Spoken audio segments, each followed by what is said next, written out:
वाह।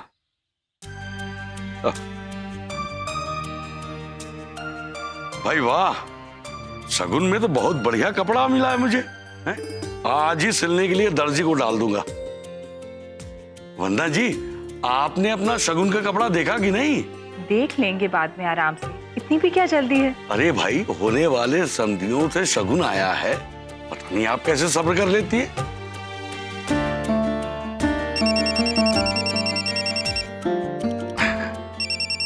देखो। हेलो। नमस्ते आंटी जी। गौतम जी, जीते रहिए।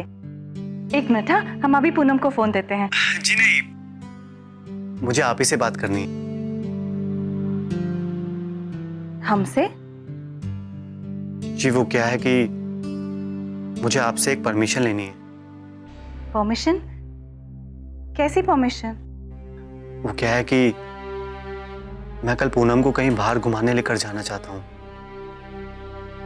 हम लोग अगर एक दूसरे से मिलेंगे जुलेंगे तो एक दूसरे की मन की बात को जान पाएंगे।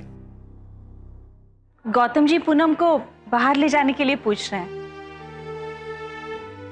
अरे भाई, इन दोनों की सगाई हो चुकी है, तो फिर हमें आपत्ति क्या है? आपने सुन लिया गौतम जी, आपको परमिशन मिल गई। अब आप पूरे हक से पूनम को बाहर ले जा सकते हैं। थैंक यू आंटी जी। पर एक शर्त पर। जी मैं कुछ समझा नहीं। शर्त? वो ये कि आज के बाद आप हमें आंटी जी कह के नहीं बुलाएंगे। पूनम हमें माँ कहती है, आप भी हमें माँ कह के बुलाएंगे। जी माँ। देखिए, इसे कहते हैं संस्कार।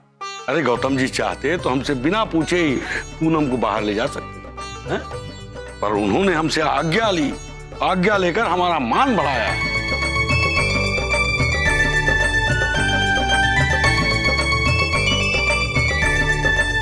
अब आपको क्या हो गया वंदना जी?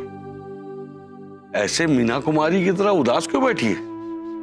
हमें तो ये सोच के बुरा लग रहा है कि गौतम जी हम लोगों को कितना आदर देते हैं, और हम है कि उनकी माँ का मान तक नहीं रख पाए।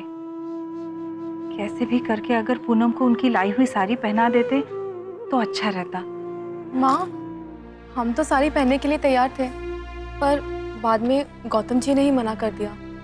फिर भी अगर आपको बुरा लग रहा है तो एक बार फोन करके गौतम जी की माँ से बात कर लीजिए। ये ठीक रहेगा। पूनम बेटा बिल्कुल सही कह रही है।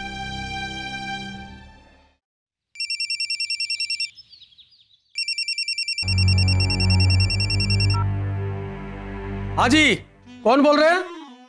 नमस्ते भाई साहब, हम पूनम की माँ बोल रहे हैं। हाँ जी, नमस्ते नमस्ते।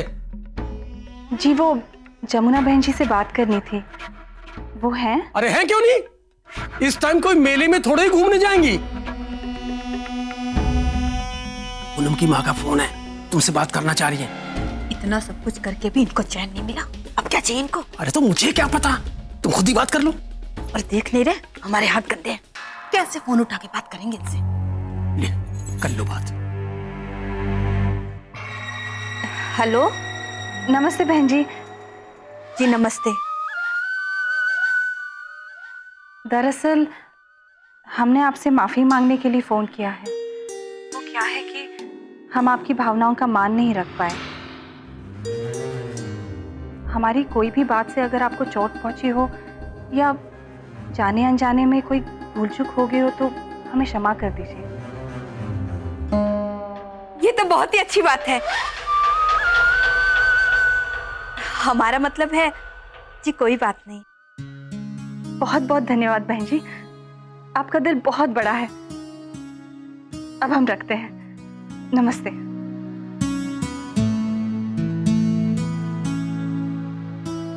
आप बिल्कुल सही कहती थी बेटा, ये लोग दिल के बहुत अच्छे हैं।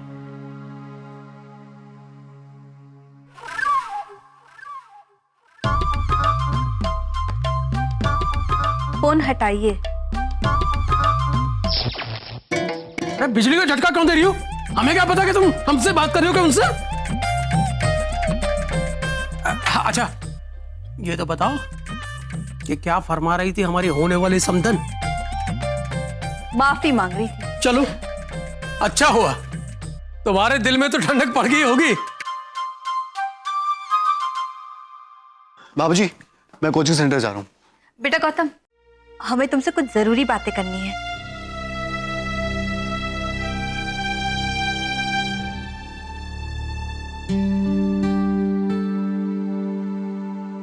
बेटा, हमने हमेशा तुम्हारी खुशी में ही अपनी खुशी देखी है, पर हम चाहते हैं कि तुम भी इस बात का ध्यान रखो कि हमारे घर परिवार का मान सम्मान कभी कम ना होने पाए। जैसे पूनम ने हमारी दी हुई साड़ी नहीं पहनी। माँ वो बेटा, बात सिर्फ साड़ी की नहीं है, बात है रीति रिवाज की। क्यों जी, हम कुछ गलत कह रहे हैं क्या? अरे बिल्कुल नहीं। देखो बेटा, अब घर के रीति रिवाज की जिम्मेदारी तुम्हारे साथ साथ पूनम की भी है। आखिर वो हमारे घर की बहू बनने जा रही है। माफी चाहता हूँ, मुझे साड़ी की बात पर पहले आप लोगों की राय ले लेनी चाहिए थी। मैं आगे से ध्यान रखूंगा। माँ, बाबूजी, मुझे भी आप लोगों से कुछ कहना था। हाँ बोलो बेटा बोलो। वो क्या है, मैं लखनऊ के बाहर भी अपना कोचिंग सेंटर खोलने की सोच रहा हूँ। तो मैं चाह रहा था कि या तो शादी उससे पहले हो जाए या कोचिंग सेंटर खुलने के बाद। बाद में क्यों? वो चट मंगनी पट ब्याह वाला सिस्टम बहुत अच्छा है। हम कल ही पंडित जी से बात करके शादी की तिथि निकलवाएंगे।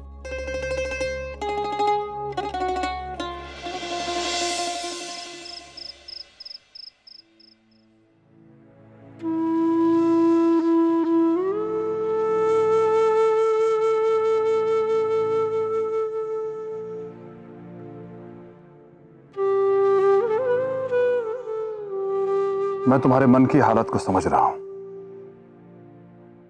लेकिन कई बार चीजें अपने हाथ में नहीं होती। जो हो गया उसे भूलने का प्रयास करो। मैं नहीं भूल सकती। तुम मेरी बात नहीं समझ रही हो। समझ रही हूं, इसलिए मैंने अपनी तरफ से एक फैसला भी कर लिया है। फैसला? कैसा फैसला? मैंने सोच लिया है कि अब प्रार्थना की शादी कैसे करनी है। अब जो भी लड़के वाले आएंगे शादी के लिए हाँ करके जाएंगे। अम्मा, मैं कह रहा था कि इतने कम समय में प्रार्थना के साथ 2 बार ये घटना घटित हो चुकी है, जिसकी वजह से उसका आत्मविश्वास डगमगाया हुआ है। बेहतर होगा कि हम लोग अभी प्रार्थना से शादी ब्याह की बात ना करें।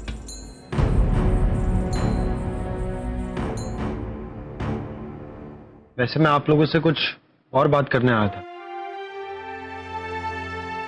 प्रार्थना बड़ी दुखी और परेशान है। ऐसे में अगर वो सारा दिन घर में रहेगी तो उसके दिमाग में वही सब बातें घूमेंगी। तो मैं सोच रहा था कि मैं लखनऊ तो जा ही रहा हूं, क्यों ना उसको भी साथ लेकर जाऊं। वहां थोड़ा घूमेगी फिरेगी तो उसका मन भी हल्का हो जाएगा और ये फालतू की बातें भी दिमाग में नहीं घूमेंगी। आकाश, मुझे तुम्हारी बात उचित लग रही है। ले जाओ तुम प्रार्थना को अपने साथ। जी बापूजी। आप लोग खाना शुरू कीजिए, हम अचार लेके अभी आते हैं। अरे अचार बाद में लाना, पहले दाल में घी तो डालो। अरे जब तुम्हें मालूम है कि बिना घी की दाल हमारे गले के नीचे नहीं उतरती, तो फिर बिना मतलब के पंगे क्यों लेती रहती हो? ला रहे हैं। इतनी छोटी सी बात के लिए चिल्ला चिल्ला के आसमान सिर पे उठाने की जरूरत नहीं है। धीरे धीरे कंजूसी से क्यों डाल रही है? अच्छी तरह से डालना। ये तुम्हारे पति की थाली है, कोई पड़ोस वाले मनसुख की नहीं। दाल में घी चाहिए, घी में दाल। आप लोगों का सारा समय ये दाल घी और चाय पकौड़ी में निकल जाएगा, और जो असली काम है उससे किसी को सुधी नहीं है। क्या बकवास कर रहा है तू? बकवास नहीं कर रहे बाबूजी, पते की बात।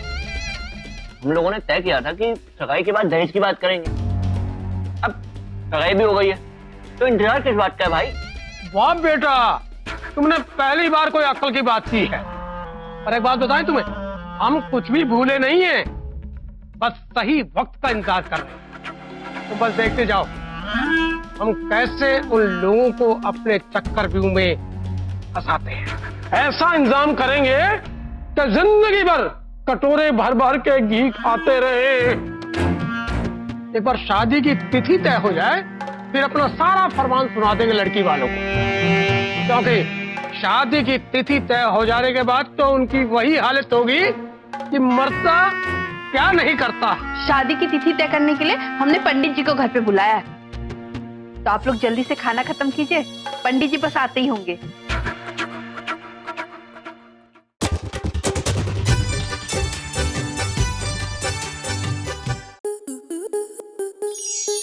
आपके मनोरंजन पर अब नहीं लगेगा कोई ब्रेक। स्टार प्लस के बेहतरीन शोज देखने के लिए लाइक, शेयर और सब्सक्राइब करें स्टार प्लस यूट्यूब पेज को।